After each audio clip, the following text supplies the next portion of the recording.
et je regarde le retour caméra et ça ne va pas. On l'a refait. Et salut tout le monde, c'est Pierre Florentin, j'espère que vous allez bien. On se retrouve aujourd'hui pour la toute première vidéo sur la chaîne. Aujourd'hui, on attaque les bases de la photo et de la vidéo. Et vous l'aurez compris, sur cette chaîne, on va faire photo, vidéo, montage, retouche, voyage, bref.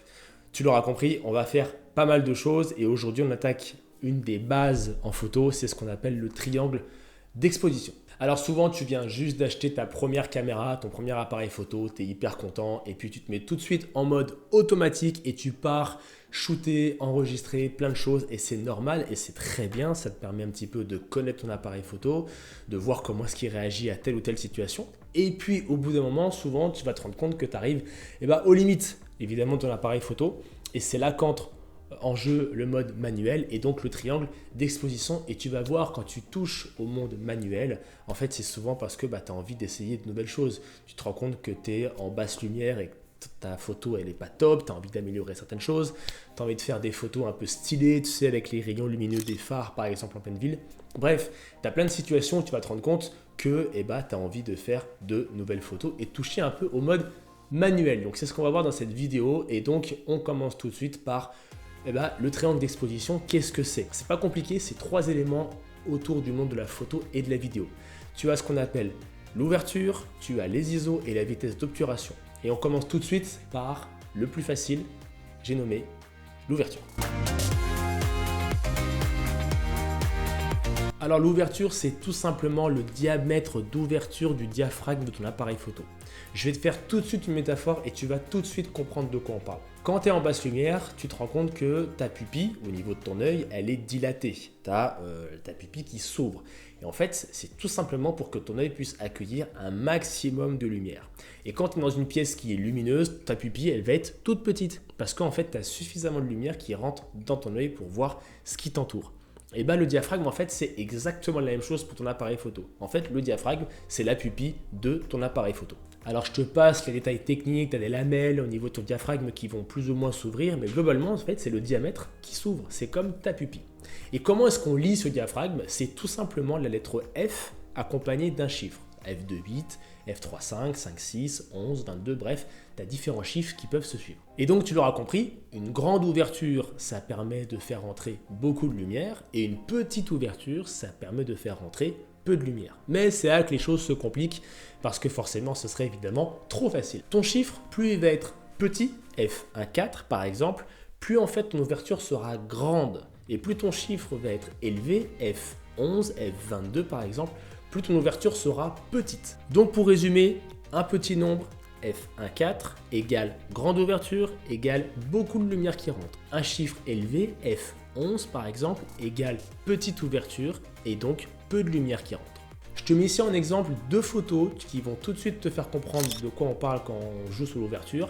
C'est la même photo, le même sujet, les mêmes conditions de lumière, mais avec une ouverture différente. Donc avec une grande ouverture et une petite ouverture. Donc maintenant, tu l'as compris, l'ouverture de ton diaphragme, ça permet simplement de faire rentrer plus ou moins de lumière dans ton objectif sur ton capteur et donc d'avoir plus ou moins de lumière sur ta photo.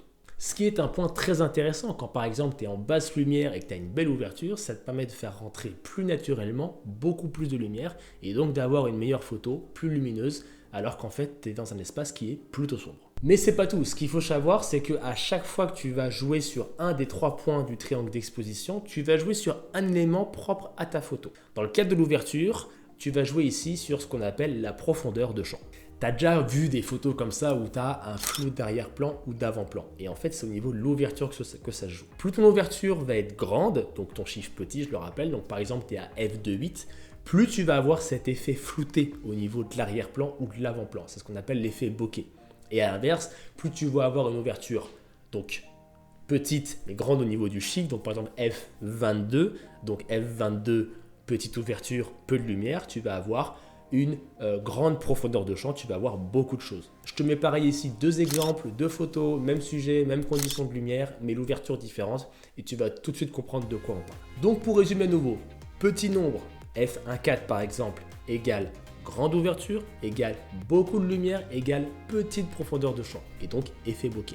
A l'inverse, grand nombre, par exemple f11, f22, égale petite ouverture, peu de lumière et donc une grande profondeur de champ. Donc déjà, en 3 minutes top chrono, tu as tout de suite compris que en fait l'ouverture c'est déjà un élément hyper important. Et ça on le retrouve par rapport à ton objectif. C'est pas lié au boîtier, c'est vraiment lié à l'objectif photo que tu vas acheter. Et plus évidemment ton objectif va être de qualité et va pouvoir avoir une ouverture importante, plus il va coûter cher, mais plus évidemment tu auras des photos avec un piqué, un effet bokeh qui va être juste absolument incroyable. Donc c'est l'un des premiers éléments sur lesquels tu peux jouer. Je te conseille d'aller tout de suite prendre ton appareil photo, tu prends ton objectif, le meilleur que tu puisses avoir, et puis tu vas tout de suite tester justement les conditions, les différentes conditions d'ouverture, mais aussi l'effet bokeh. Tu vois, tu prends un sujet qui est plutôt pas mal, un produit, une plante, n'importe quoi, et puis tu testes, tu te rends compte que tu vas tout de suite changer la créativité de tes photos. Allez, deuxième point, un point qui est aussi facile que le premier, je vais dire, c'est ce qu'on appelle la vitesse d'obturation.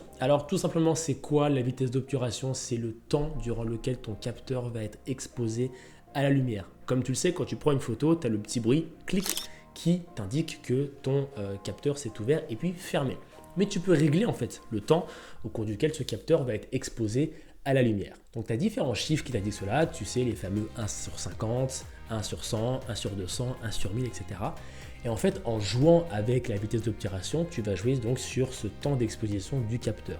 Et donc, avec ça, plus ton temps d'exposition va être important, plus tu vas capter de la lumière. Et à l'inverse, plus ton temps d'exposition va être court, moins tu vas capter de lumière. Concrètement, moi je fonctionne par l'exemple, je vais te montrer 2 photos et tu vas tout de suite comprendre de quoi on parle avec une vitesse d'obturation qui est courte et une vitesse d'obturation qui est lente. Alors tout ça c'est bien, tu l'as compris, vitesse d'obturation, le temps que le capteur est exposé à la lumière, photo plus ou moins lumineuse, c'est top. Mais pareil, comme je te l'ai dit, quand tu joues sous l'ouverture, comme on l'a vu tout à l'heure, tu joues sur la profondeur de champ. Et là, quand tu joues sur la vitesse d'obturation, tu joues sur ce qu'on appelle le flou de mouvement. Et là, tu peux commencer à vraiment être créatif. Tu veux faire de la photo astrale, tu veux faire de la photo urbaine en pleine nuit avec les fameux tracés des feux d'un bus ou d'une voiture qui passe. Et justement, c'est là qu'entre en compte la vitesse d'obturation. Tu le sais, ton appareil photo, il capte la lumière, mais il capte aussi les mouvements. Et les mouvements, ils vont être captés le temps au cours duquel ton capteur est ouvert, évidemment.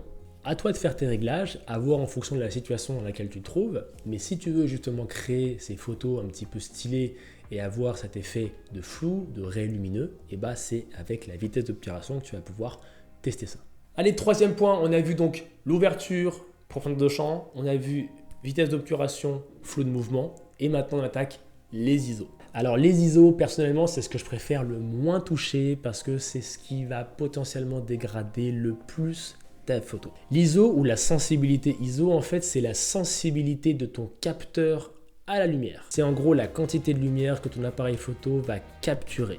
Alors par exemple, tu te retrouves dans une situation où tu es en basse lumière, tu as un bon objectif, tu es à ouverture f2.8, belle ouverture, je le rappelle, grande ouverture, beaucoup de lumière, tu as un beau rendu, et puis tu as une vitesse d'obturation de 1,250 par exemple. Donc tu es plutôt bien calé, tu es bien, mais tu te rends compte qu'on est quand même très sombre, et il te faudrait un peu plus de lumière.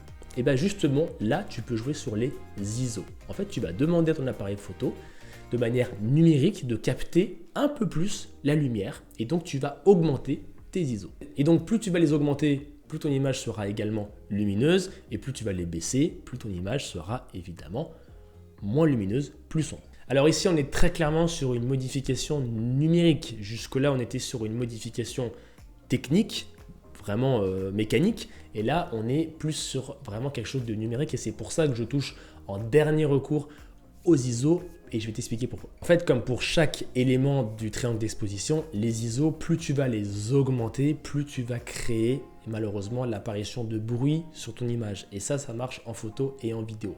Alors évidemment, tu as des appareils photo et on est sur des évolutions technologiques qui nous permettent d'avoir des montées en ISO de qualité.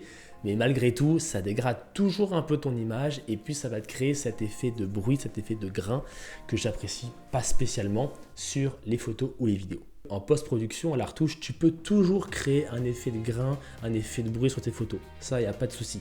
Par contre, pour le supprimer, c'est bien plus compliqué et ça demande un peu plus de temps. Et là, cette fois, on est sur quelque chose de très simple.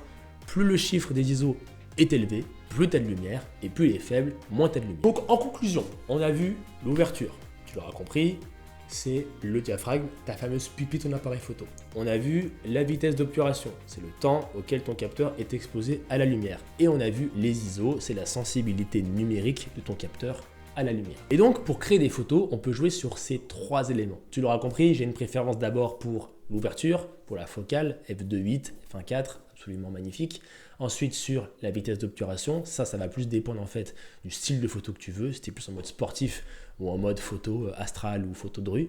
Et évidemment les ISO, et ça j'y touche le moins possible. Donc maintenant que tu as compris les 3 éléments du triangle d'exposition, évidemment comme d'habitude, je te propose d'aller prendre ton appareil photo et d'aller tester les uns après les autres de ces 3 éléments pour vraiment maîtriser tout ça. Et tu vas te rendre compte que c'est là que tu vas commencer à développer ta créativité et à créer de super belles photos et vidéos.